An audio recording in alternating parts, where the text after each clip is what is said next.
Yo, what up YouTube? Welcome back to the video. Today's video, I'll be explaining Newcastle's ability and how I think he's going to replace Gibraltar in the meta.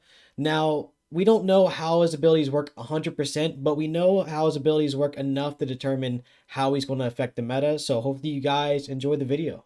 Alright guys, so this is an official Apex Legends character trailer, and this is why I'll be showing you guys the abilities and explaining how he's going to change the meta. He's going to be probably one of the highest picked legends, and how he's going to replace Gibraltar, honestly.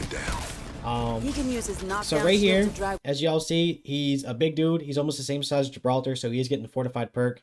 Also, he's able to revive as he's moving, which is insane. So if someone is trying to get to the door, they get knocked right outside the door. It happens to all of us. You're able to literally click on them, revive them, and drag them back inside the doorway and pretty much be protected. Now, the reason why I think it's going to replace Gibraltar is with Gibraltar, you have to waste a whole tactical. So you have to throw your bubble down. So your bubble, it takes 30 seconds to come back. So if you're trying to do a push and your teammate gets knocked, then you have to throw your bubble to protect them. And now you don't have any means to push. So you have to waste pretty much a whole bubble to revive somebody. And when it comes to a team knocking your teammate and you're bubbling, more than likely they're going to push immediately off that knockdown as soon as they see the bubble come up. Now with Newcastle, he's able to revive with a shield up and drag him into cover. So by the time the team gets there, your teammate is more than likely going to be up. And I think, honestly, Newcastle should be the top legend to have a gold bag and the best knockdown shield. So it's important for that character to have it. But honestly, it's insane the character can move while reviving and have a knockdown up. And whatever knockdown shield he has determines how much health the shield has. So that's absolutely insane to me too. The fact that a purple knockdown really matters on what legend has it.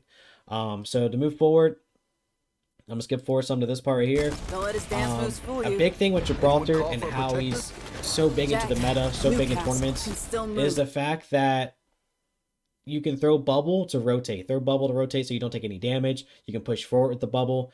You can throw it between two buildings from one door to the other door with the bubble in between. Now, that's not necessary. With this, you can still move around, even though it's not a full 360, of course, because that's what makes the dome a lot better than this. You're still able to turn it in any direction you want. It moves along with you even further than Gibraltar's bubble does, because Gibraltar can only throw a certain distance and then it stays there. Where this, it moves where he moves, and it also lasts for 20 seconds, where the Gibraltar dome lasts for only 12 seconds. And the crazy thing about this is it also has a cooldown of 15 seconds, where Gibraltar's dome has a cooldown of 30 seconds. So the fact that it lasts 8 seconds longer and the cooldown's 15 seconds less is absolutely insane to me, and it's just going to be a huge legend to have. Even inside of a building, you're able to move in different directions, protect your teammates, whatever it is. And this paired up with reviving, you can protect your back end while you're reviving and protecting from your front end as well. So you can have shield pretty much all around you as you're reviving, which is disgusting. So that alone is going to make him a huge legend to have. It's pretty much like a mixture of Lifeline and Gibraltar. Honestly, if they had a baby. So there's that.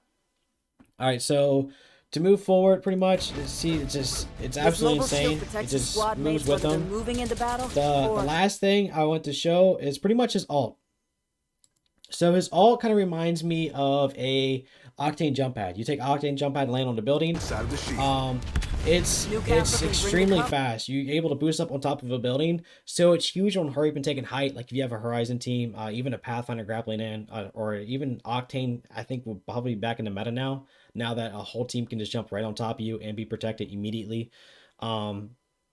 On top of this, it's good for like just taking height for your teammates. Your teammates are down low. You're able to take height immediately.